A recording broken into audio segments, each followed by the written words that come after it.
El combate espiritual, Lorenzo Scupoli, capítulo 35. Hay que exponerse al combate para adquirir valentía, agilidad y fuerza de voluntad. Ninguna cualidad crece si no se ejercita, y muchas cualidades se van disminuyendo y debilitando por falta de ejercicio. Por eso es necesario no dejar pasar ninguna ocasión que se presente de ejercitar alguna virtud. Y tengamos cuidado para no huir de aquellas ocasiones que son contrarias a nuestras malas inclinaciones, porque mediante estas ocasiones se puede llegar a un gran crecimiento y perfección en las cualidades y virtudes que queremos cultivar y conseguir. Una excepción, en lo único que no podemos ni debemos jamás exponernos a las ocasiones es en lo que se refiere a la santa virtud de la pureza o castidad. En eso quien se expone cae irremediablemente. Es inútil acercar un papel a una llama encendida y decir, no quiero que se queme. Por más fuerza de voluntad que tengamos, el papel se enciende. Las pasiones impuras son tan esclavizantes y ofuscadoras que nos derrotan cada vez que nos expongamos a la ocasión de pecar. En este campo no queda sino una solución: huir, alejarse, apartarse del peligro. Pero en otras virtudes sí podemos exponernos al ataque. Por ejemplo, en la paciencia. Cuentan de una santa muy famosa que cuando iba a los hospitales a atender enfermos pedía que le dejaran cuidar a los más desagradecidos, asquerosos, maleducados y malgeniados, porque así podía ejercitarse más en la virtud de la paciencia. Y es que nadie va a crecer en la paciencia si no hay quien le ofenda y le lleve la contraria. A Jesús lo hicieron crecer más en la santidad los que lo insultaron, lo abofetearon, lo escupieron, lo azotaron y crucificaron, que los que le cantaban el hosana, porque los que le ofendieron le permitieron practicar en grado heroico la santa virtud de la paciencia. Si no aceptamos tratar con gentes que nos tratan mal, ¿cómo vamos a adquirir la virtud de la paciencia? Los oficios cansados. Uno de los modos más prácticos para ir creciendo en la paciencia es aceptar oficios cansados y monótonos, ocupaciones incómodas, con superiores o compañeros que nos tratan mal, y dedicarnos a esas tareas con alegría y perseverancia. Es tener que hacer todos los días a las mismas horas los mismos oficios agotadores y que no tienen ningún atractivo. Es lo que el Evangelio llama la cruz de cada día. Y si no nos resignamos a aceptar estos trabajos, nunca aprenderemos a padecer con paciencia. Las humillaciones. Nadie llega a la humildad si no tiene quien le humille. Por eso decía una gran mística que ella les tenía compasión a las personas a las cuales todos las trataban sumamente bien y nadie las trata mal. Porque ¿cómo hacen entonces para ser humildes si de nadie reciben humillaciones? Oh, cuánto creció nuestro Redentor en humildad cuando fue comparado con el asesino Barrabás y la gente prefirió a ese criminal antes que a Jesús, y cuando fue coronado como rey de burlas y paseado por las calles vestido de loco y crucificado entre los ladrones, abofeteado, escupido y despreciado con las peores burlas. Con razón decía San Ignacio de Loyola: si en el sitio donde vivo nadie me humilla, me vestiré de loco y me iré por las calles para que las gentes me humillen y me insulten, y así pueda practicar la virtud de la humildad. No huyamos de los que nos humillan. Su trato nos santifica. Un luchador bisoño. Cuando un soldado empieza a entrenarse para la guerra o un luchador olímpico comienza a prepararse para sus futuras lides en los estadios, los ponen a entrenarse con otros luchadores más veteranos que ellos y con más técnicas y habilidades. Sufren caídas, derrotas, golpes y hasta heridas, y a veces les parece que nunca van a lograr salir triunfadores. Pero entrenan y van adquiriendo tan facilidad para combatir que cuando menos piensan resultan vencedores. Así en la virtud. Si no nos cansamos y dejamos de entrenarnos, un día formaremos parte del grupo de los triunfadores. Ni el que siembra es nada, ni el que cultiva. Es Cristo el que concede los frutos y la cosecha. Capítulo 36. Que para aprender a triunfar hay que aceptar las ocasiones que se presentan para combatir y no disgustarse por aquello que va contra nuestras inclinaciones. Para aprender a triunfar en cuanto a la virtud no basta con exponerse al combate, sino que hay que aceptar también y hasta con alegría aquellas cosas que se oponen a nuestras inclinaciones, sabiendo que cuanto más penosas y dolorosas nos resulten, tanto más provechosas llegarán a ser para nuestro adelanto espiritual. Y si imploramos constantemente la gracia y las ayudas de Dios, nada nos parecerá imposible de soportar y todo redundará a favor de nuestra perfección. Doble efecto de la oración. Cuando le rogamos a Dios que nos conceda una virtud, le estamos pidiendo también que nos conceda los medios para obtenerla. Si nos disgustamos porque nos envía esos medios, entonces ya estamos haciendo inútil la oración, porque por un lado pedimos una virtud y por otra no queremos que se nos conceda la manera de ponerla en práctica.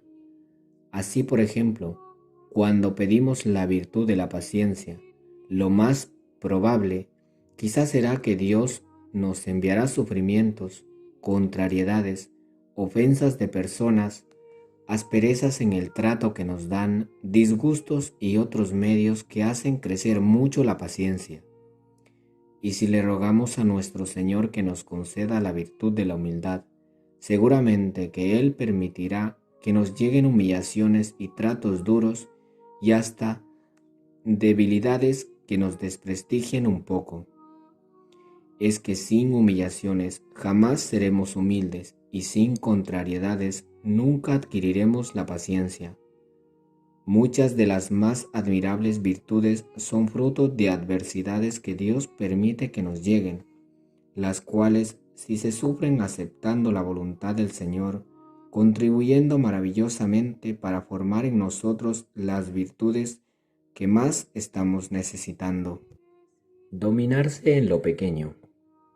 Todo director espiritual que se vea verdaderamente sabio insiste en que las grandes virtudes se consiguen a base de ir mortificando la voluntad en pequeñas ocasiones, en detalles casi insignificantes, porque las victorias que obtenemos contra nosotros mismos en las grandes ocasiones son más gloriosas, pero las que alcanzamos en las pequeñas ocasiones son incomparablemente más frecuentes. Aceptar lo que sucede. Hay que partir de un principio enseñado por San Pablo y que nunca nos cansaremos de repetir. Todo sucede para bien de los que aman a Dios. Todas las cosas que suceden en este mundo las permite Dios para nuestro beneficio, utilidad y provecho. Al final de nuestra existencia veremos cómo Dios escribió derecho con renglones torcidos, y lo que nos parecía que era para nuestro mal resultó ser para nuestro bien. Aceptar lo que Dios permite. Alguien dirá, pero ¿cómo va a venir de Dios lo que es malo y pecaminoso, si Él aborrece la iniquidad y la maldad? Claro está que esto no viene de Dios, pero sí lo permite Dios. Él podría muy bien hacer que eso no sucediera, pero si permitió que nos sucediera y nos ama inmensamente, por algo habrá permitido que nos haya sucedido. A Job, los que le quitaron sus bienes eran ladrones y los que le mataron sus empleados eran unos asesinos, pero él no se dedicó a echarles la culpa a ellos, sino que exclamó: Dios me los dio, Dios me los quitó, bendito sea Dios. A Jesús, los que lo crucificaron y azotaron eran unos malvados, pero él decía: Padre, si no es posible que se aparten de mí estos sufrimientos, que no se haga lo que yo quiero, sino lo que quieres tú. No dice lo que quiere Pilato o lo que quiere Caifás, sino lo que quieres tú, porque era el Padre Dios el que permitía que esto sucediera y era para gloria de Jesús y salvación nuestra. ¿Y si los ataques vienen de los que nosotros hemos favorecido? Algunos dicen: yo sí aceptaría con paciencia que me ofendieran y me trataran duramente las personas a las cuales no les he hecho ningún favor. Pero lo que no puedo tolerar es que las ofensas y menosprecios me las hagan personas que yo he favorecido y ayudado. Ante esta situación hay que recordar quiénes fueron algunos de los que ofendieron a Jesús. Por ejemplo, Judas, uno que durante 3 años lo había visto hacer saltar a los cojos, cantar a los mudos, ver a los ciegos y quedar libres a los endemoniados.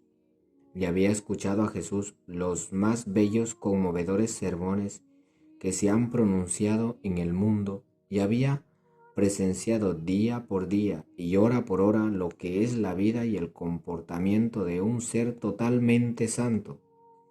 ¿Y qué hizo este hombre que había recibido del Redentor el honor más grande de la tierra?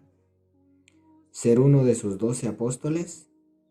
Pues venderlo por 30 monedas y entregarlo con un beso traidor. Y Pedro lo negó 3 veces con juramento, ¿Y cuándo fue eso? La noche en que había recibido de manos del mismo Jesús la primera comunión, la noche misma en que había sido ordenado sacerdote, él que había recibido del inmenso honor de ser nombrado jefe de la iglesia y reemplazo visible del mismo Cristo, cuando éste dejara de estar visible ante la gente. ¿Y qué dijo Jesús ante tamaña ingratitud? Pues nada menos que esto tan sublime: Pedro, he rogado por ti, si me amas, apacienta mis ovejas, apacienta mis corderos. En estos dos casos sí que pudo Jesús repetir lo que dice el Salmo: si fuera un enemigo el que me atacara, trataría de esconderme de él, pero eres tú, mi compañero, mi amigo y confidente, a quien me unía una dulce intimidad. Juntos íbamos entre el bullicio por la casa de Dios. Si al Hijo de Dios le sucedió que le fallaron sus más íntimos amigos, ¿qué diremos nosotros que somos unos miserables pecadores? Mucho más nos merecemos por nuestras maldades. Lo que me disgusta es que las ofensas me las hacen gentes muy pecadoras. Existen personas que protestan porque los sufrimientos les llegan de gentes muy enemigas de Dios y exclaman que esto no puede venir de la voluntad de nuestro Señor, pues Él aborrece a quienes viven obrando el mal. Pero recordamos quiénes fueron los que atacaron a Jesús. El mismo Satanás, que lo llevó a la parte más alta del templo para proponerle que se lanzara desde allí por orgullo y vanidad. Herodes, impuro y escandaloso, que lo vistió de loco y se burló de él. Caifás y Anás, que eran unos envidiosos y avarientos, que odiaban con todo el alma. Si Jesús aceptó los sufrimientos que le venían de personas tan malvadas, ¿no vamos a aceptar también nosotros los padecimientos que nos llegan de gentes que son más débiles que malas? Y las tentaciones.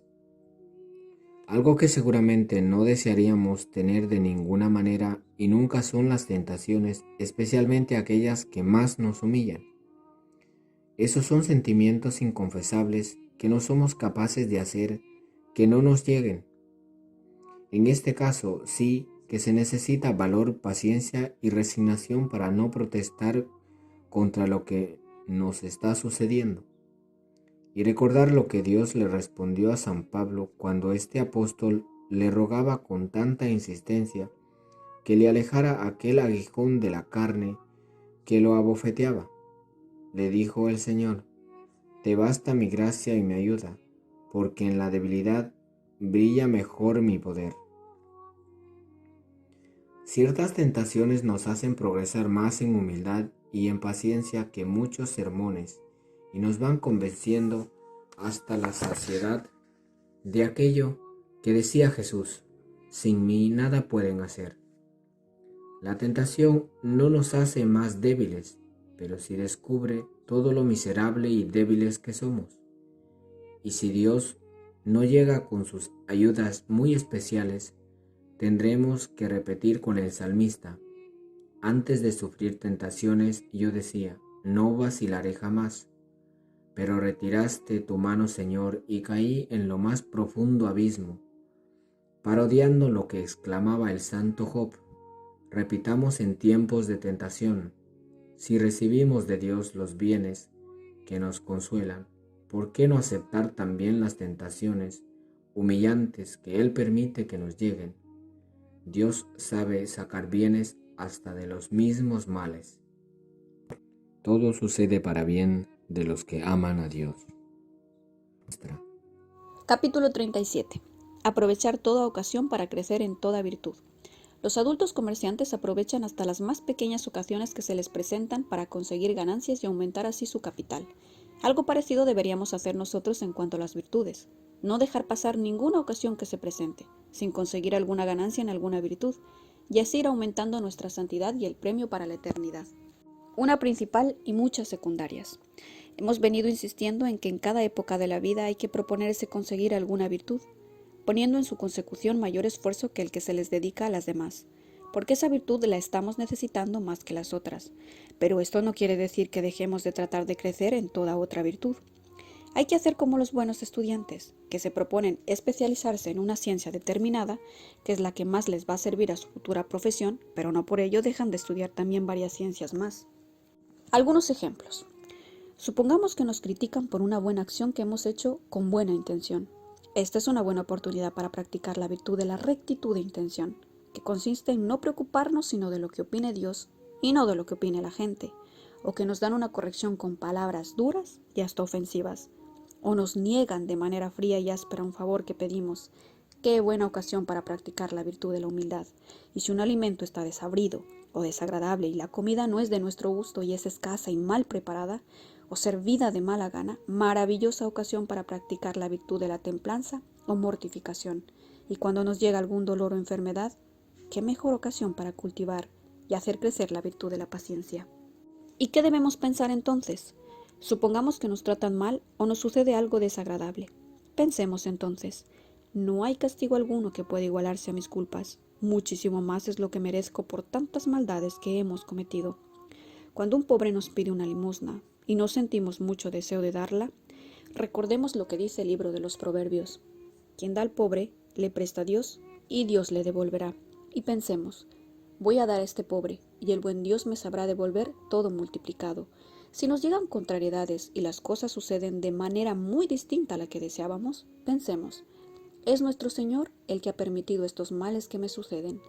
Él me ama y si permite que sucedan, es seguramente porque de ellos va a sacar un gran bien. La mosca y la leche.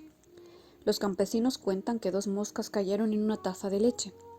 La una se desanimó y se dejó ahogar, pero la otra pataleó y movió tanto sus paticas que logró formar nata y se sentó sobre dicha nata y consiguió sobrevivir. Así nosotros, cuando llegan los momentos difíciles y amargos, podemos tener 2 modos de obrar. El uno, desanimarse y dejarse derrotar. El otro, tratar de sacarle la mayor ganancia posible a esa dolorosa situación, patalear, o sea, esforzarse por superar esa situación difícil y así lograr conseguir victorias en la tierra y premio en el cielo. El que fue atacado a limonazos. Dicen que un actor principiante no supo actuar en el teatro de manera que agradara al público, y los asistentes llenos de disgusto salieron a la calle, compraron limones y vueltos al escenario lo atacaron a limonazos, y el paciente actor recogió todos los limones, los puso en una carretilla, salió a la calle, los vendió y así consiguió sus buenos centavos. ¿No será esta una figura de lo que nosotros podemos hacer cuando la vida nos ataca con incomprensiones, amarguras y malos momentos? Recoger todo esto y hacer una buena limonada, ofreciéndolo todo a Dios con la mayor paciencia que nos sea posible. Dies irae, dies